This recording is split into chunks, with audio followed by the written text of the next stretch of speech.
el proceso o el procedimiento de sala contaminada se sigue llevando a cabo.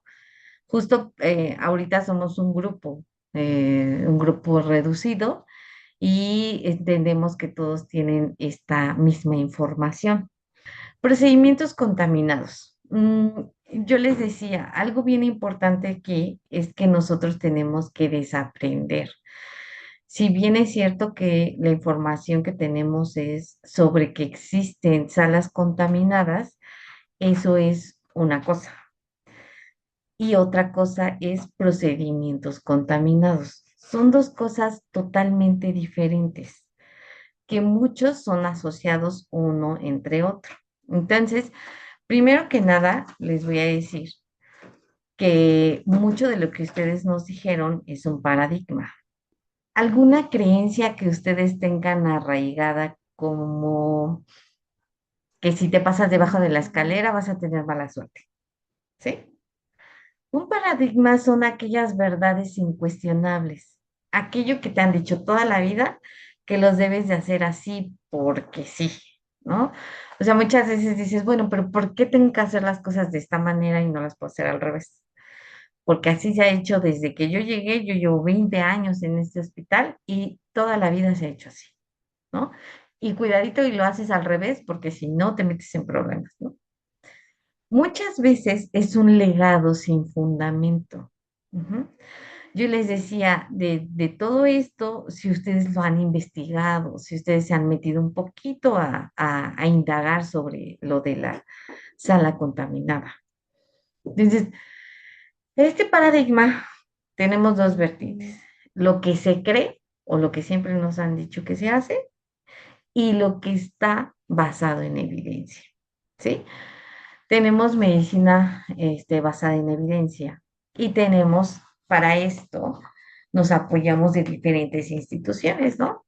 La CDC, la OPS, la AORN, que son ciertos regímenes que nosotros seguimos, ¿sí? Por ejemplo, ustedes investiguen, y de verdad esto no es porque yo se los diga, ¿eh? Acuérdense que no tenemos la verdad absoluta. Sin embargo, ustedes busquen en todas estas organizaciones e investiguen sobre la sala contaminada. Ustedes van a ver que tanto la CDC, que es una de las principales, como la AORN, nos dicen que tenemos que implementar medidas de seguridad para evitar las infecciones asociadas a la atención en salud. ¿Sí? Eso es lo que nos dice, qué es lo que nosotros tenemos que hacer. Sin embargo, no nos habla sobre esta sala séptica, sobre esta sala contaminada. Ujú. Mucho de esto es lo que realmente nos han dicho y lo que está escrito. ¿Sí me explico? Yo les decía en clases pasadas, revisen sus manuales y en sus manuales vean si realmente está sala contaminada, sala séptica. Y si está, vean de cuándo fue esa actualización. Porque sí me queda claro que ustedes haciendo una revisión bibliográfica, hay algunos términos que se siguen utilizando como sala séptica o sala contaminada. Pero si ustedes revisan la bibliografía y el año en el que fue emitida, es de mucho tiempo. Nosotros acuérdense que para que tengamos un sustento científico debe de ser mínimo de 5 años con anterioridad a la fecha. Entonces, revisen porque, como yo les dije, esta es una clase que les voy a dar, pero no quiere decir que la verdad sea absoluta, ¿de acuerdo? Entonces, eso es algo que ustedes van a realizar. Ah, una cosa es un mito y otra cosa es la realidad, ¿sí? Normalmente un mito se dice que es un relato tradicional que te narra una historia como si fuera real, acontecimientos extraordinarios y trascendentes asociados a la concepción del universo. Ujú. Un mito es algo que se dice, se cuenta, pero no hay nada que tenga un sustento. Por eso es que empecé diciéndoles que eran una creencia, ¿no? Una creencia que tenía. Y una realidad es todo aquello que acontece de manera verdadera, cierta. Yo les digo, es algo que se mide, ¿sí? Es algo que existe. Ujú. Entonces, mantener el paciente dentro de dentro de la normotermia ideal va a ayudar a la prevención de infecciones asociadas al sitio quirúrgico. Esta imagen no se ve muy bien, pero lo que tratábamos de hablar aquí de un ejemplo era la cirugía laparoscópica, ¿no? Un mito es que tardaba más en sanar la cirugía laparoscópica y realmente una realidad es que la mayoría de los pacientes regresan a su rutina lo más pronto posible, ¿no? Porque antes se decía, no, es que si es laparoscópica te va a doler más, vas a tardar más y demás, ¿no? Pero realmente no, realmente regresas a a tu rutina, a tu actividad lo más pronto posible, ¿no? Prácticas no basadas en evidencia. E inclusive hay algunas maestras que les llamaban prácticas mitológicas, ¿sí? Mitos. Bueno, el cierre de la sala. Yo he visto, y no voy a evidenciar a nadie, pero he visto que se sigue haciendo. Justo por eso empecé preguntándoles cómo se hacía en algunas instituciones, ¿no? Porque entonces no soy la única que lo ha visto. Sí se sigue haciendo esto. No en todas, porque hay algunas, no tiene mucho que realmente se sacó de este término, ¿no? En algunos, como yo les decía, en algunos sigue estando esta definición de sala séptica o sala contaminada. Sin embargo, ya buscando en la evidencia científica, pues no hay sustento de ello. Las prácticas que no tienen, las prácticas mitológicas, pues eran cierre de la sala quirúrgica. Nosotros nos decían, están abriendo cavidad y ya perforó intestino, ¿no? No, y aquí se hizo una diseminación de microorganismos y hasta ahí podemos atender que sí va a haber una contaminación, pero ahí en sitio quirúrgico y que lo que nosotros tenemos que hacer es contener en sitio quirúrgico. Ujú. Sin embargo, no tiene nada que ver que cerramos las salas. Ujú. ¿Ustedes creen que esos microorganismos van a salir de la sala? ¿Vuelan?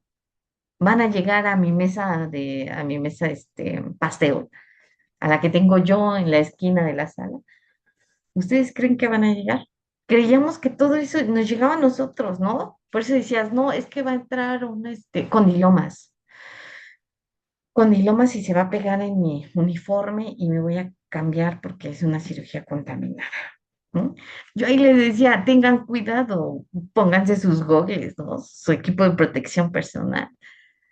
Por eso es que les voy a ir diciendo paso a paso de cuál es lo que sí podríamos hacer, ¿no? Bueno, parte de esta mitología nos dicen aplicación de agentes fumigantes en superficies, ¿no? Literal, fumigan la sala, rocían la sala, todo como un agente fumigante. Y cuando ven, ya las paredes están carcomiendo, están teniendo orificios, que lejos de ayudar, van a hacer que ahí se almacenen diferentes tipos de microorganismos si se transmitieran por nuestras manos. Que eso sí, sí pasa, ¿ok? Cambio de ropa, de lo que les dije hace un ratito, ¿no? Pues ¿sabes qué? No, voy a entrar a una sala contaminada, me voy a quitar el uniforme y me voy a poner otro. O inclusive el propio team quirúrgico dentro de la sala se cambiaba todo el uniforme, ¿no? Entonces, dices, bueno, eso realmente es lejos de ayudarte si estás ahí en contacto con estafilococcus, con algo así. Entonces, lo primero que deberías de hacer es higiene en manos, no cambiarte la ropa. Retirar el mobiliario de las salas, ¿no? A veces, bueno, no sé si ustedes eran de los que sacaban hasta la gaveta, ¿no? Tenían así sus gavetas de material o algo por el estilo y las sacabas todos tus equipos, todos tus materiales e insumos, ¿no? Y después esos insumos los limpiabas uno por uno, ¿no? los limpiabas para volverlos a meter a la sala, ¿no? Bueno, otra cosa era la circulante externa. ¿No? Tienes una circulante externa que literal abrías un poquito la puerta y le pasabas una solicitud, ¿no? Abrías otro poquito la puerta y le pasabas una muestra de patología, ¿no? Entonces, eso es algo que realmente investiguen. ¿Dónde dice que se debe de hacer así? Ujú. Dar justo algo de lo que me comentaban hace un ratito Lucero, creo que fue, darle lavados a ese tipo de instrumental.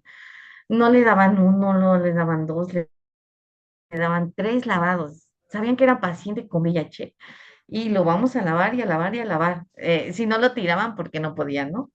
Pero bueno, dejar a los pacientes en el último tiempo quirúrgico. ¿A qué nos referimos? Que de repente iba a entrar una láparos, iba a entrar una mastectomía, una amigdalectomía y después iba a entrar un paciente con VIH para una resección de pólipos, ¿no? Entonces, el último era el de VIH, ¿no? Entonces, o por ejemplo, designar una sala específica para colonoprocto, ¿no? Y literal así le dice, esta es solo para colon, ¿no? Entonces, eso, y fíjense, parte de esto es, hay que tener cuidado, porque no solamente es lo que hacemos, sino que también estamos cayendo en discriminación. Dejar a los pacientes al último es una discriminación. Por su condición de salud es una discriminación. ¿Ok? Entonces, aguas, porque todo esto nos lleva a cometer otro tipo de errores que pueden afectar nuestra profesión. ¿Ok? Bueno, algo más, no existe evidencia que respalde que en procedimientos especiales de limpieza para una cirugía contaminada. Acuérdense que de repente había utilización de ozono, ¿no? Para las cirugías contaminadas. O llegaba a ser que con aspersores, con hipoclorito de sodio, ¿no? Todas esas cosas no es específicamente para cirugías que designen contaminadas. Algo bien importante y que lo vimos justo en las clases pasadas. Deben de saber qué es una bacteria, qué es un virus, qué es una espora, qué es un hongo y cómo se transmite, cómo se muere, porque con base en ello, ustedes van a decir, ah, no sabes qué, va a entrar una cirugía contaminada porque ya hay una ruptura, de lo que sea, ya hubo perforación intestinal, ¿no? Entonces sabemos que vamos a tener a la E. coli por todos lados. Entonces, ¿cómo prevengo la E. coli? La E. coli no va a volar. La E. coli no, o sea, no se va a transmitir, principalmente como se va a transmitir es con mismo, ¿sí? Esa es la forma en la que yo voy a transmitirlo. Pero por eso es tan importante que ustedes sepan cómo se transmite cada microorganismo patógeno, ¿sí? Si ustedes saben, ah, es que voy a entrar con un paciente que tiene Acinetobacter, ah, bueno, ok. Acuérdense que nosotros hablamos sobre nuestras tarjetas de prevención estándar, ¿no? Y en cada una de las tarjetas es una receta literal que te dice, ah, vas a hablar con, quizá en este caso, ¿no? Con influenza, ¿no? Entra un paciente con influenza, con COVID. Ah, bueno, su mecanismo de transmisión es que ahí sí vamos, ¿no? La vía aérea. Ese sí va a ser su mecanismo de transmisión. Pero realmente el paciente o está intubado o está con su mascarilla, pero realmente ustedes ni siquiera tienen contacto con el paciente, ustedes están en cavidad. Vean cómo nosotros, si nosotros vamos haciendo un poquito más de juicio en lo que hacemos, ustedes solitos van a tener la respuesta que están buscando. Por ejemplo, la OSHA nos dice cuál es el mecanismo de transmisión, por eso es que yo les decía pacientes con VIH, ¿no? Ustedes bien saben que para que un paciente ingrese a cirugía con virus de inmunodeficiencia humana, debe de cumplir los requisitos como tener su carga viral no estar elevada, su CD4 deben de estar dentro de los rangos y es un paciente que puede entrar a cirugía sin problema, porque es un paciente que se mantiene dentro de sus parámetros, ¿no? Entonces, acuérdense, la carga viral es bien importante. Normalmente los pacientes que tienen su carga viral bien son los que entran en cirugía. Cuando ahí está aumentada su carga viral, normalmente dicen, ¿sabes qué? Vamos a procurar porque va a ser un riesgo para el paciente, ¿sí? Entonces, aquí nos dice, el VIH, la hepatitis B, la hepatitis C no son transmitidos por superficies ambientales, ¿sí? No es que van a tocar la mesa y ya se van a contaminar de VIH. No es que van a tocar la superficie o la pared y ya se contaminan de hepatitis B o hepatitis C. Acuérdense de cómo se transmite, ¿sí? No estamos hablando de alimentos, ¿sí? Estamos hablando de sangre, punciones. Por eso es que estos tipos de pacientes deben de entrar controlados para que el riesgo disminuya. Y este tipo de riesgo es a través de lesiones directas al torrente sanguíneo, es decir, el paciente conmigo, ¿no? Todos los pacientes que ingresan a un procedimiento quirúrgico son potencialmente contaminables. Es algo que nos han dicho en repetidas ocasiones, ¿no? Acuérdense de lo que les dije la vez pasada. Cuando estamos en urgencias, todos los pacientes tienen su tarjeta de aislamiento, ¿sí? Todos los pacientes. Y tienen protección, aislamiento, protección estándar, ¿no? Todos los pacientes. No, y yo les decía, todos son infectocontagiosos hasta que demuestren lo contrario, ¿no? Ya que después te diga, tiene cierto microorganismo, voy a cambiar la tarjeta, ¿no? Quizá le voy a poner una verde, una azul, o quizá le voy a poner una morada, porque tengo uno comprometido, o quizá es multiresistente a diferentes antibióticos, y le voy a colocar una naranja, que es la plus, ¿no? Entonces, si ustedes recuerdan, nosotros, una vez que conocemos al microorganismo, sabemos cómo prevenirlo, ¿sí? Y la mayoría de los microorganismos se transmiten a través de nuestras manos. Ujú. Entonces, ustedes vayan descifrando poco a poco qué es lo que ustedes han visto y cómo lo pueden prevenir. Busqué un artículo de intervenciones de enfermería en ambientes quirúrgicos contaminados, basados en evidencia científica. Aquí les dejé el DOI. Si ustedes gustan, lo pueden copiar, pegar y ven todo el artículo. Ujú. No es muy extenso, ¿eh? Es muy, muy cortito, pero es una revisión de varios artículos, porque esto que nos hace ruido hoy le hizo ruido hace más tiempo a muchas personas, ¿no? Al personal de la salud. Entonces empezaron a hacer una revisión, es una revisión de artículos indexados. Y empieza a decir, a ver, ¿qué dice el ciber? ¿Qué dice tal? Entonces empiezan a revisar y se hace un consenso para ver cuál es lo que sí pueden recomendar y qué es lo que no está basado en evidencia, ¿no? Es muy breve lo que les traigo, ¿no?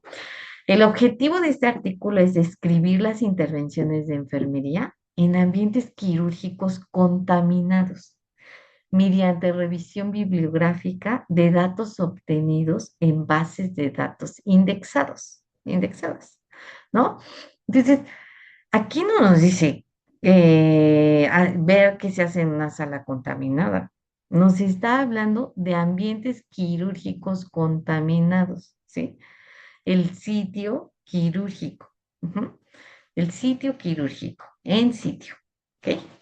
Bueno, aquí, antes de seguir, aquí les puse una imagen, un endoscopio. ¿Ustedes sabían que en la mayoría de las instituciones, que es algo que en algún momento les dije sobre la esterilización, los endoscopios se utilizan tanto para colonoscopías como endoscopías? Yo les comentaba, bueno, no recuerdo si les comenté que inclusive es tantas las infecciones que se han dado por las endoscopías y colonoscopías, que la propia Ansiami sacó unos indicadores sobre cómo hacer la limpieza y desinfección de estos endoscopios. O sea, llevan un proceso, acuérdense que estos no se esterilizan, entonces llevan un proceso de limpieza más riguroso de lo normal, pero este proceso debe de tardar aproximadamente de 30 a 1 hora. Por eso es que le dije, imagínense que yo salgo y usted a los 15 minutos entra. Dices, ¿cómo? Lo metió y lo enjuagó y ya me lo baja otra vez, voy yo, ¿no? Justo eso es algo que nosotros debemos de cuidar. Y ahí, hablando de los instrumentos contaminados, estamos hablando del instrumento, ¿no? Porque en este caso el instrumento entró a un tracto digestivo y ahora va a entrar a un tracto, por la vía oral, cavidad oral, ¿no? Entonces, ahí en la imagen, no solamente es eso el riesgo para el otro paciente que viene, sino también vean en la imagen que yo les dije, tienen que utilizar el equipo de protección personal, ¿sí? Y no está diciendo que para procedimientos contaminados o para procedimientos no contaminados. Ahí en la norma, en la norma nos dice exactamente en la 045 nos dice el equipo de protección personal debe de ser para todos los pacientes. Vean ustedes cómo es la clasificación de estos microorganismos. Ustedes dense cuenta. Ujú. Este artículo nos dice que el personal asistencial se expone a diversos factores de riesgo biológico a través del contacto directo e indirecto con materiales orgánicos. En este caso, acuérdense que yo les he dicho, toda la materia orgánica, hablemos de sangres, fluidos corporales, secreciones, tejidos, instrumental contaminado, ese es el riesgo que nosotros tenemos, ¿no? Cuando hacemos esta limpieza de estos instrumentos que llevan sangre, que llevan heces fecales, que llevan fluidos corporales, llevan parte del tejido, todo eso es el riesgo para nosotros cuando estamos haciendo esa limpieza. Entonces, ahí nosotros tenemos que utilizar todo nuestro equipo de protección, que fue el que vimos en clases pasadas, ¿no? O sea, no te dice, ¿sabes qué? Por ser este tipo de cirugía, va a ser no te pongas el gorro, ¿no? O no te pongas los gogles. Es algo muy sencillito, nada más ponte los guantes. No, la norma te dice que en todos los procedimientos, no te hablan en ningún momento de la norma, te dice en salas contaminadas. No, para nada. ¿Ok? La infección se localiza, la infección de localización quirúrgica se asocia a la prolongación de la estancia hospitalaria, al aumento de la morbilidad, al aumento de la mortalidad y del gasto sanitario. La infección, ¿qué quiere decir? Nosotros estamos hablando de cierto microorganismo, por ejemplo, en un paciente politraumatizado, ¿no? Llega un paciente politraumatizado y de repente trae estallamiento de vísceras y trae fracturas, ¿no? Fracturas en miembros superiores, por decirlo así. Y acuérdense que con ese tipo de pacientes entra uno, dos teams, el trauma, el cirujano general, el vascular, entran todos, ¿no? Y ahí las quirúrgicas, que inclusive en algunas instituciones se hacían, no sé si en todas, pero había una quirúrgica que se designaba, ¿sabes qué? Yo me quedo con el general y en otras, ¿sabes qué? Yo me quedo con el trauma y ortopedia, ¿no? Precisamente por algo que dijo Luis, nosotros lo que tenemos que evitar es que nosotros hagamos esa diseminación de microorganismos. Si ustedes recuerdan, en la básica o en algunos, en especialidad, nos dicen, no puedes utilizar el instrumental que utilizas para cavidad oral, no lo puedes utilizar para una plastilla de alguna otra parte, ¿no?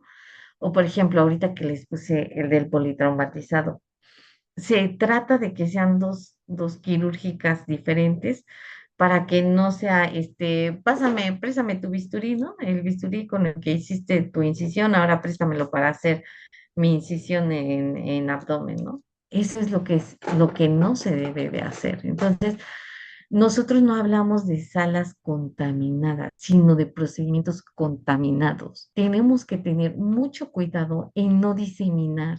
Yo siempre les he dicho, la flora, la flora que tenemos en el tracto digestivo no es la misma que tenemos en la piel, ¿no? No es la misma que tenemos en las conjuntivas, ¿sí? Hay microorganismos, como se los dije en las clases pasadas, hay microorganismos propios de cada órgano, propios bueno, sí, de cada órgano, que están para defendernos. Pero si ese microorganismo tú lo pasas de repente, está ¿qué les gusta? En cavidad oral, y ese microorganismo lo pasas a cavidad anal, te va a provocar problemas o viceversa, ¿no? Esa E. coli que llega a la cavidad oral te va a provocar enfermedades. Justo eso es lo que nosotros debemos de hacer, prevenir esa diseminación de microorganismos. Ujú. Dice aquí no nos dice, ¿cómo lo vamos a prevenir? Hay diferentes formas de prevenirlo, ¿no? Yo siempre les he dicho, los principios básicos, y lo van a encontrar en diferentes tipos de bibliografías, es evitar la contaminación. Ujú. ¿Sabes qué? Evitar la contaminación en sitio. ¿Se acuerdan que yo les decía? La limpieza empieza desde que están en la sala quirúrgica, ¿sí? Ocupo una tijera, ocupo una pinza. En sitio la tengo que limpiar con una gasa, ¿no? En sitio no la voy a poner, si ya está llena de sangre o de tejido, le voy a quitar esos restos de tejido en la sala, ¿sí? Los voy a retirar de microorganismos, ¿sí? No es que yo agarre la pinza, ¿sabes qué? Es que hay mucha prisa, ¿no? Entonces pásame una y esta que está con restos de materia orgánica o con restos de sangre, la pongo con todo mi instrumental limpio. No, o sea, no aplica así, ¿no? Por mucho que tengas mucha prisa, no la vas a colocar en tu instrumental limpio. Por eso tenemos un área de retorno, ¿no? Donde vamos a quitarle el excedente de materia orgánica visible, obviamente, porque tampoco le vamos a hacer una limpieza escrupulosa, no, tampoco te da el tiempo, pero vas a retirar ese exceso de materia orgánica y ponerla en tu retorno. Por eso es que los principios básicos que yo les decía, asepsia, antisepsia, en tu sala quirúrgica, desde ahí vamos a partir, ¿no? Entonces, tenemos que evitar esta contaminación. Los tres principales mecanismos son limpieza, desinfección y esterilización. Y de ahí vamos a retomar lo que ya vimos. Tu limpieza con tu agente o detergente enzimático, tu desinfección, qué tipo de desinfectante estás utilizando y tu esterilización, de acuerdo al instrumento, al material, a lo que ustedes gusten y manden, que dijimos que es un dispositivo médico, que van a esterilizar o que van a limpiar, ¿sí? Entonces, eso realmente yo les digo, cuando vas a entrar a una cirugía y que te dicen, es que ya se contaminó, hablando del sitio quirúrgico, que este procedimiento se contaminó, ustedes lo único que tienen que hacer es contener, contención, ¿sí? Es lo único que van a hacer en sitio quirúrgico, contener, ¿sí? Yo les digo, tienes un bisturí que utilizas para la piel. Sabemos que aquí en la piel, los organismos que nos sirven para defender a nuestra piel, ¿no? Que nos dicen es nuestra primera barrera de seguridad. Entonces, ese bisturí que utilicé en la primera, no lo voy a utilizar para la segunda incisión, ¿no? Voy a profundizar. No, pues ahora ocupo mi bisturí, mi electrobisturí o mi bisturí de plastía, otro, porque sabemos que si profundizamos, no tenemos la misma flora que teníamos en la superficie. Entonces, esos son los principios básicos que ustedes van a ir desarrollando. La limpieza, yo les he dicho, bueno, creo que lo vamos a ver más adelante. ¿Cómo voy a hacer esa limpieza? No voy a mezclar todos mis equipos. Una cosa es que no sea una sala contaminada y otra cosa es que yo agarre y mezcle equipos de aquí para acá y demás, ¿no? No. Acuérdense que nosotros clasificamos nuestros dispositivos, ¿sí? Nosotros los vamos a clasificar. ¿Sabes qué? Este equipo es de una amigdalectomía. Lo voy a agarrar, lo voy a lavar, voy a aclararlo y lo voy a colocar en un recipiente, sumergirlo con detergente enzimático.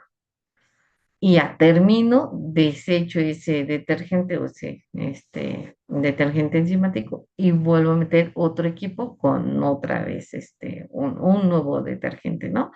Entonces, no es de que metí uno y sabes que ya está, tiene las natas ahí de los restos, porque quizá la quirúrgica no hizo limpieza en punto de uso, y ahora ya está todo lleno de nata y vuelven a meter otro equipo. No, eso no, eso es parte de los principios básicos de limpieza. Y bueno, la desinfección, que yo les dije, tenemos tres tipos de desinfección, ¿no? De bajo, de mediano y de alto nivel, ¿no? Entonces, y de eso iba a depender la clasificación de Spalding, ¿no? De qué dispositivo era, un dispositivo crítico, semicrítico y no crítico, ¿no? Bueno, entonces, esos son los principios que nosotros vamos a utilizar y dense cuenta de esto. Esto lo hacemos con todas nuestras cirugías, con todos nuestros instrumentales.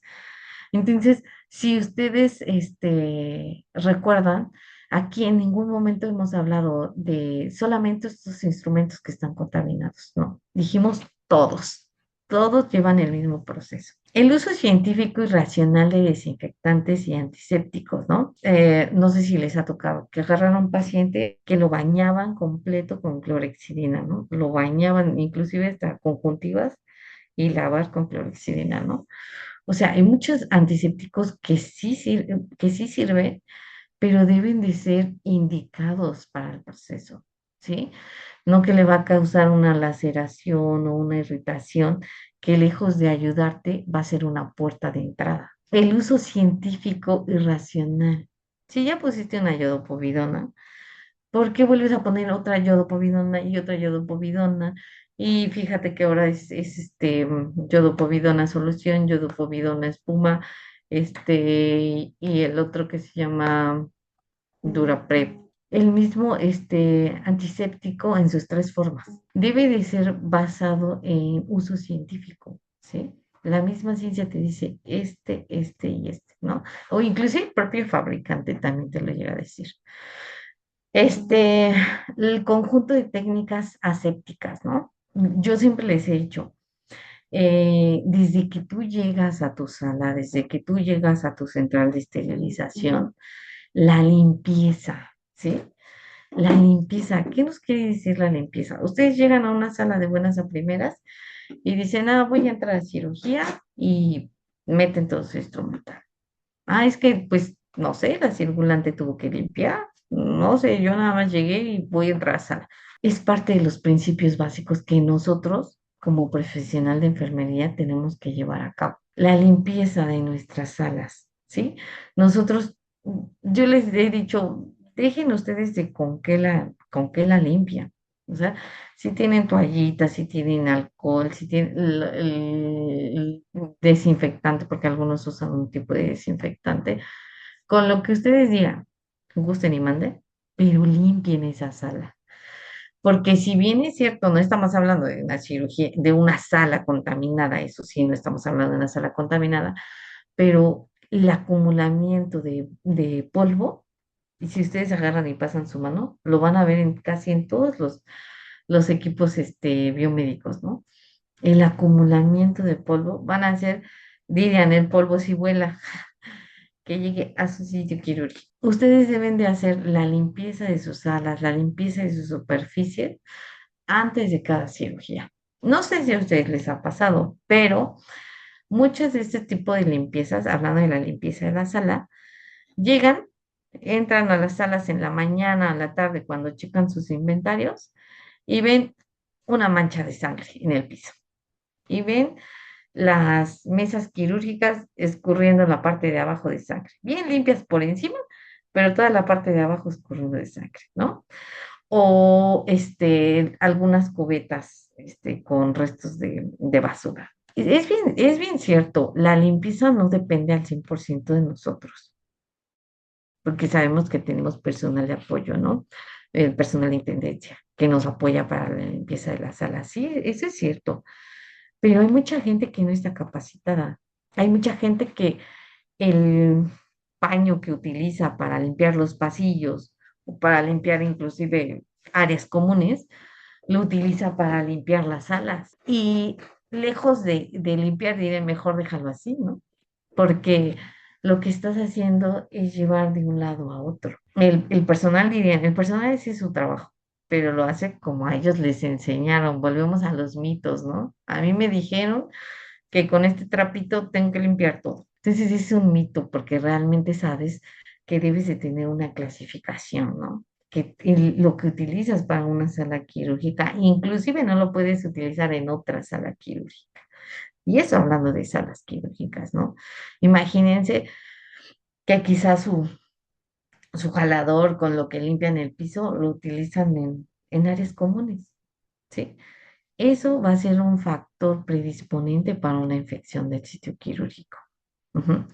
Entonces, aguas con lo que el personal hace, porque nosotros supervisamos todos esos procesos. Ujú. Quizá no es la culpa al 100% del personal que nos apoya, pero sí decirle, ¿sabes qué?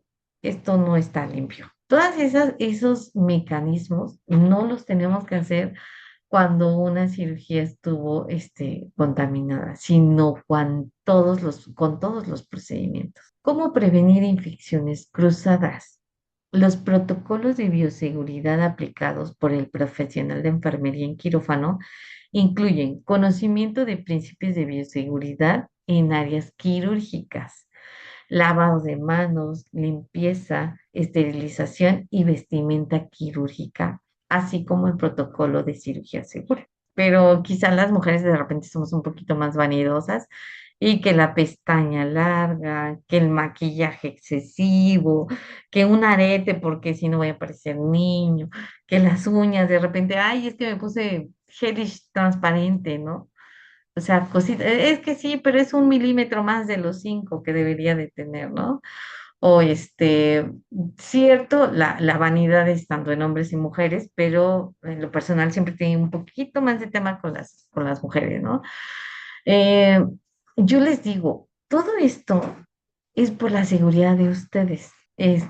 Suena como canción, pero todos esos microorganismos que trae con todos estos cabellitos afuera y te los llevas ahí, porque no solamente no te haces higiene en tus 5 momentos, de repente se te ocurre acomodarte el cabello y cuando te acuerdas, no me lavé, hice la limpieza de un dispositivo, estaba todo sucio contaminado, porque así les decimos a todos los dispositivos, todos los dispositivos son contaminados. Llegas a casa, tus hijos, tu familia te abraza y ellos, como yo siempre les dije, ellos son las personas más vulnerables. Nosotros ya nos hicimos, pero súper resistentes, porque estamos en un ambiente hospitalario, pero ellos, les digo, ellos no tienen la culpa. Entonces, eso hablamos de conocimientos de bioseguridad, ¿sí?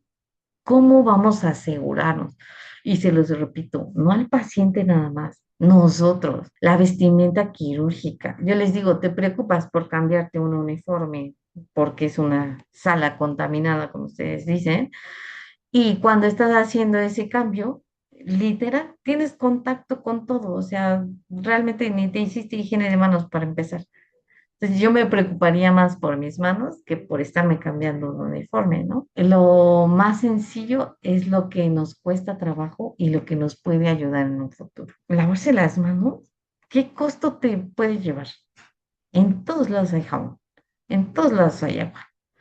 Quizá me van a decir, no hay sanitas, no hay esto. Puede ser. Pero lavarse las manos es algo de lo más fácil que podríamos tener el personal de la salud, de lo que más tenemos al alcance. Acuérdense que agentes, soluciones antisépticas en la mayoría de los hospitales están, ¿no? Pero bueno, dices, hay que conocer cómo prevenir las infecciones cruzadas, pues ya aplicando los protocolos de bioseguridad. Y el ejemplo que les di es una infección cruzada que llevamos de nuestro lugar de trabajo a nuestra casa. Contaminación en cirugías y sus complicaciones. Se considera cirugía contaminada cuando el contenido del tracto digestivo, respiratorio o urinario se derrama hacia la cavidad durante el proceso quirúrgico, como un acontecimiento no esperado. ¿Sabes qué? Es que no estaba yo programada para esto, ¿no? ¿Sabes qué? Pues yo dije, va a ser hay un derrame, pleural, ¿no? Tienes un derrame pleural, ya se fue, y dices, hay que cuidar que no haya una mayor diseminación, ¿no? ¿Sabes qué? En el caso de tracto urinario, ¿no? ¿Sabes qué? Es que yo estaba haciendo una histero y de repente pasé, le di al uréter y ya aquí tengo todo, ¿no? Entonces dices, bueno, aunque seguimos hablando de tracto urinario, pero sabemos que no es lo mismo, los mismos microorganismos que tenemos en uno y otro, ¿no? Entonces, cuando se abordan heridas contaminadas con factores ambientales externos, generalmente en traumatismos, que era lo que yo les decía, ¿no? Muchos de estos pacientes dicen, es que está contaminado, es un politraumatizado y viene contaminado. ¿Por qué viene contaminado? Porque ya trae la tierra, ya trae acá, ya le hicieron un lavado, pero tiene aquí restos, ¿no? Entonces, se dice que es contaminado, pero por el propio procedimiento en sí. Se habla del sitio quirúrgico, no se habla de sala contaminada, sala infectada, no, es del sitio quirúrgico. Y es aquí donde nosotros tenemos la definición de qué es una cirugía contaminada. Ujú. Cirugía, sitio quirúrgico. En el área de quirófano es frecuente que la población de bacterias en superficies, destacados por el Staphylococcus epidermidis, causen múltiples infecciones en heridas quirúrgicas, ¿no? Yo les dije, yo me preocupo por las manos. Yo agarro y digo, bueno, muchos de los cirujanos, inclusive no sé si les ha tocado, ¿no? Son bien especiales. No me toques a mi paciente, ¿no? Que enfermería no le haga curación. ¿Pero por qué? Pues somos profesionales de la salud. Pues no, porque no se lavan las manos.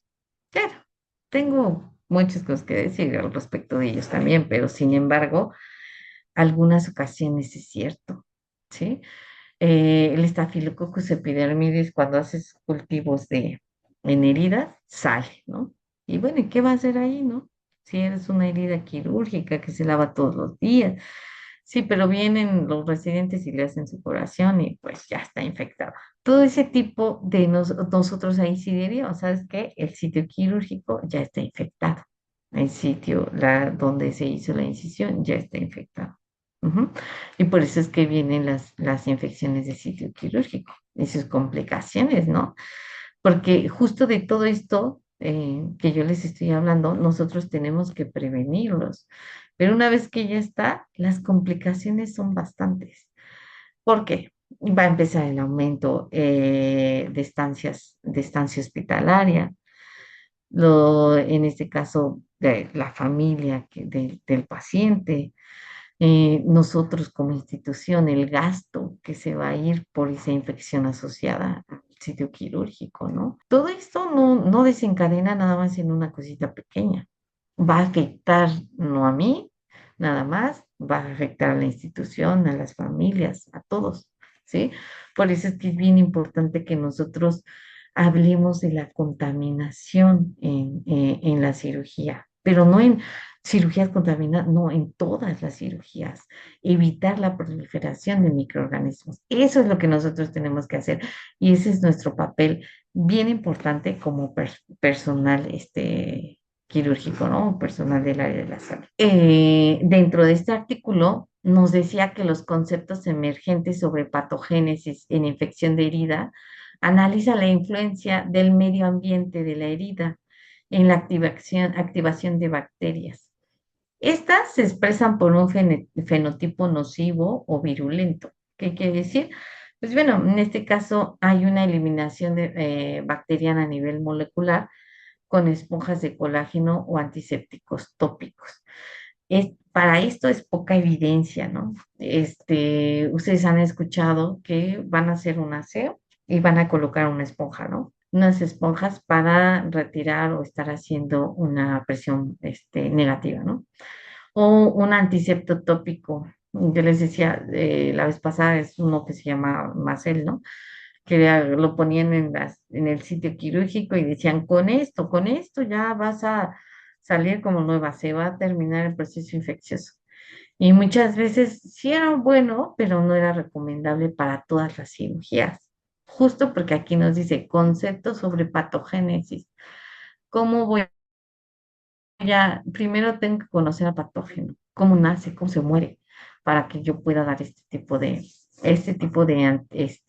¿cómo se llama? Antiséptico indicado.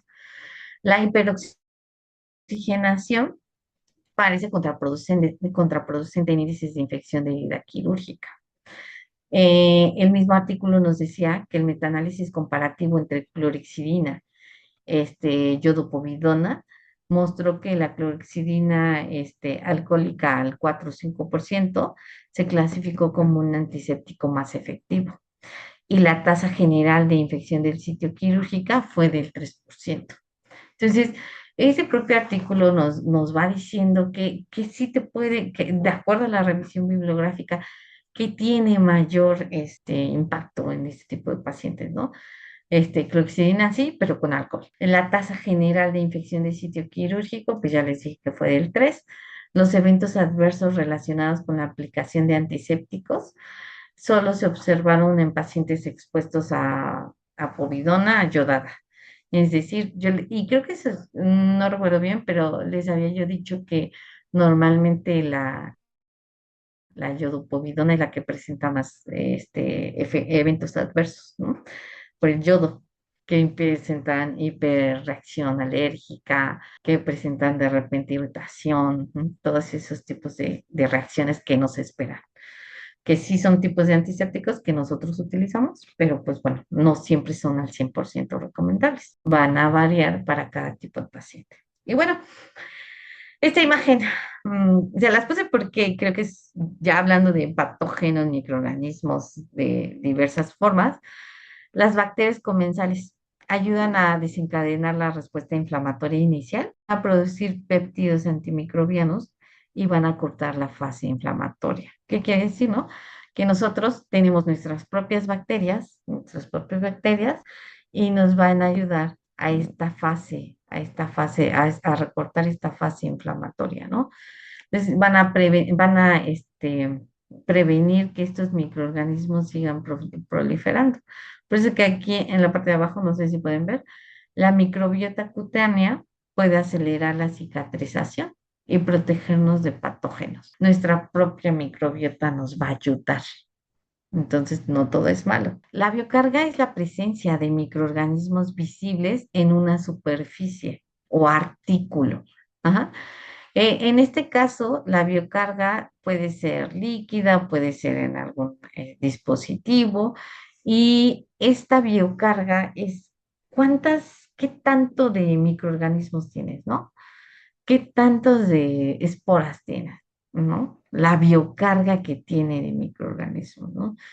Yo les decía, de acuerdo a la biocarga se va a clasificar un dispositivo en crítico, semicrítico y no crítico, ¿no? Quizá porque hablando de los endoscopios, son instrumentos tunelizados, si lo que llega hasta el fondo es el agua, algunos cepillos, pero no todos, ¿no? Deben de ser cepillos especiales, ¿no?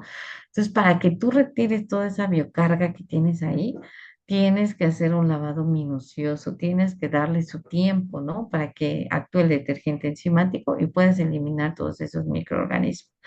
Entonces, eso es lo que ustedes tienen que hacer y normalmente se les recomienda antes de una esterilización. Pero como ustedes saben, no todos los dispositivos médicos se pueden esterilizar. ¿Ok? Bueno, eh, ya para concluir, los resultados de esta investigación, de este artículo de revisión, algunas de las medidas de seguridad que nosotros como profesional de la salud sí podemos hacer, ¿no?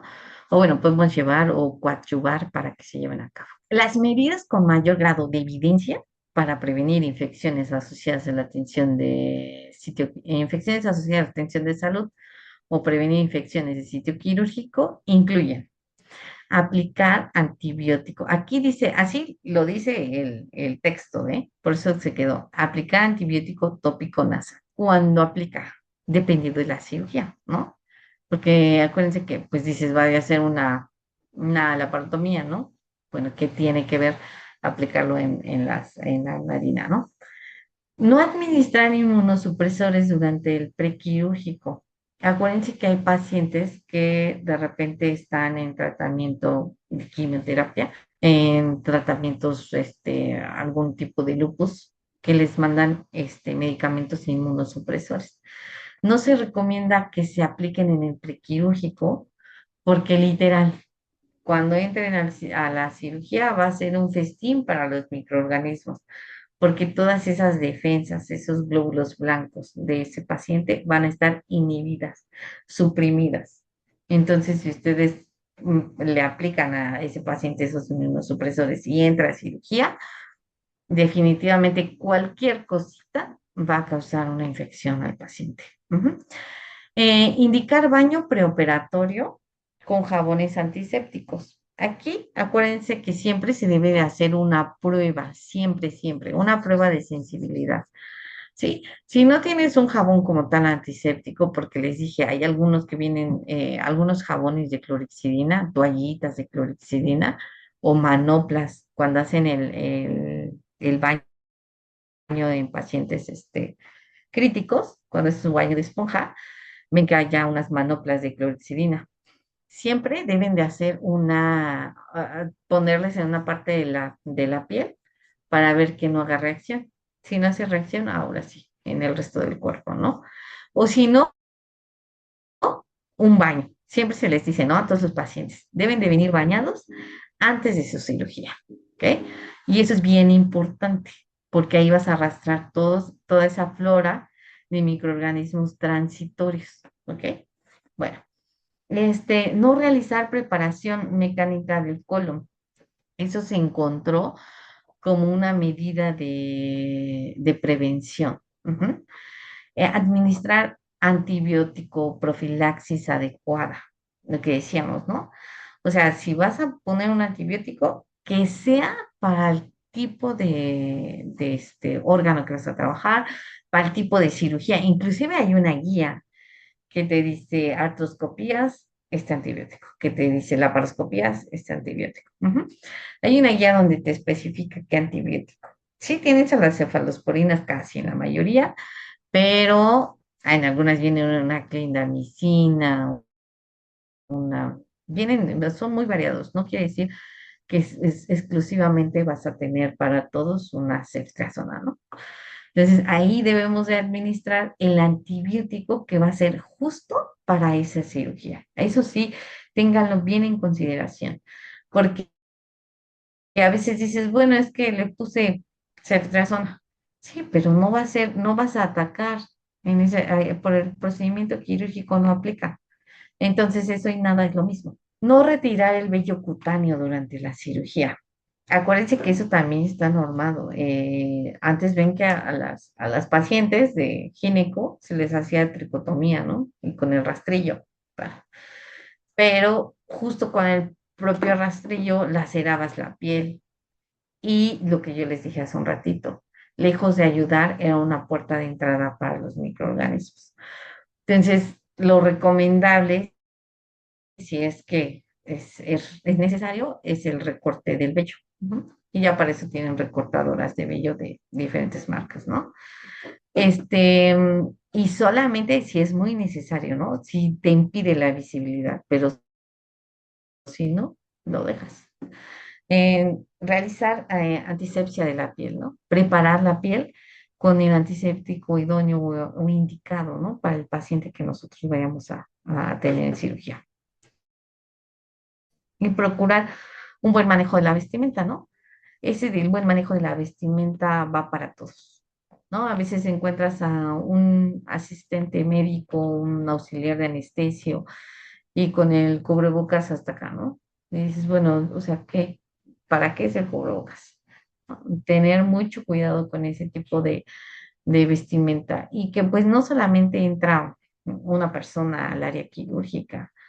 Y si ustedes saben, a veces entran hasta 10 personas. Eso va a favorecer la contaminación. Si estamos hablando de que con uno no se puede cuidar que realmente se lave las manos en los 5 momentos, imagínense cuidar a 10, ¿no? ¿Ustedes creen que esos 10, si se hacen higiene de manos antes de entrar a la sala, ya fue mucho, ¿no?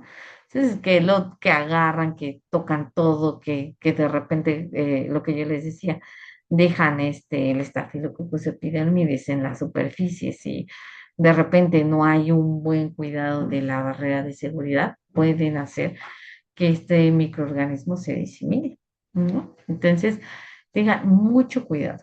Pues espero que haya sido clara la información y que haya sido fructífera.